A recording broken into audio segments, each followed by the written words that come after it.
Шинжлэх ухааны аврагын төр орноос өнөөдөр шинжлэх ухаан сүүрхүү сэдвт хэвлэлийн баг хурал хийлээ.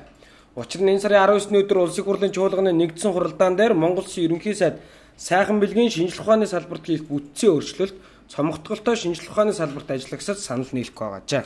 Тэгэхээр өнөөдөр Монгол Улсын шинжлэх ухаанд бол ерөөсөө 1000 судлаач байгаа. Яг л хуруу дараа тоолвол 1000 судлаач байгаа. Улсын төсвөөс өгж байгаа мөнгө нь өнөөдөр 0.17% байгаа. Гэтэл өндөр хөгжилтэй орнууд хамгийн дээд нь 5%-ийг дотоодын эмэгтэйгчнийхээ 5%, доод нь 2% өгдөг. Манайх 0.17. Гэтэл хуулийн дээр юу гэж заасан гэхээр Монгол Улсын төр шинжлэх ухаандаа дотоодын нийт эмэгтэйгчнийхээ 1.5%-ийг зарцуулнаа гэд аль одоо дээр 10 хэдэн жилийн өмнө баталчихсан.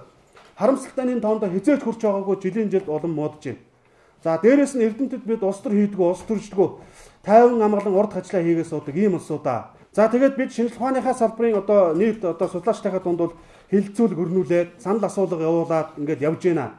Тэгэхэд бол өнөөдрийн байдлаар 89.9% нь бол ихтэй сургуульд нэгдэхийг дэмжихгүй байна. Өөр хэлбэр бүтэц зохион байгуулалтаар шинжлэх ухааны байгууллагыг дэмжиж өгөөч. Хуулийн заасан үүргээ төр биелүүлээд өгөөч гэдгийг хүсэж байна. Манай судлаачид. Түүнээс биш зүгээр механикаар автоматар аваачид нэгдэх ийм нэгдлийг бол бид хизээч хүсэхгүй гэдгээ бол судалгааны дүн харуулж байна гэж. За тэгээ өнөөдөр манайхаар бол зүгээр албан бус мэдээлэл сангийн яамнаас албан бусаар явагдаж байгаа ийм мэдээллийг бас таагүй дэлжээ. 60 гаруй хүн буюу нийтдээ 600 орчим сая төгрөг хэмэрхэж байгаа юм байна. Манайхаас цомогтгол хийгээд 600 сая төгрөг чи өнөөдөр юу вэ? Үнэхээр Эрдэнэтэд өнөөдөр эдийн засгийн хямралын шалтгаан уу? Биш. Шинжлэх ухааны академийн бүтцийг өөрчлснөөр нийт 600 сая төгрөгийг хэмнэн гэж үзсэн гэсэн албан бус мэдээлэл байгаа тухай энэ үеэр дуулгасан юм а. Мөн тэд нийт эрдэмтдээ төлөөлж ерөнхий сайд шаардах хүчиг өнөөдөр гардуулах юм байна. Улсын ерөнхийлөгч бол ерөөсө шинжлэх ухааныг хөгжүүлэх талаар бол маш их санаа тавьж ажиллаж байна сүүлийн жилүүдэд.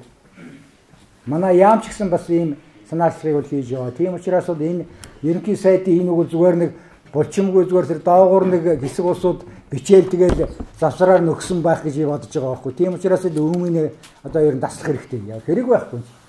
Энэхүү шинжлэх ухааны академийн хүрээлэнгүүдийг их сургуулиудад нэгтгэх бүтцийн өөрчлөлтийг эсэргүүцсэн эрдэмтэд энэ сарын 30-нд Чингисийн талбайд жагсаал зохион байгуулах харуулжээ.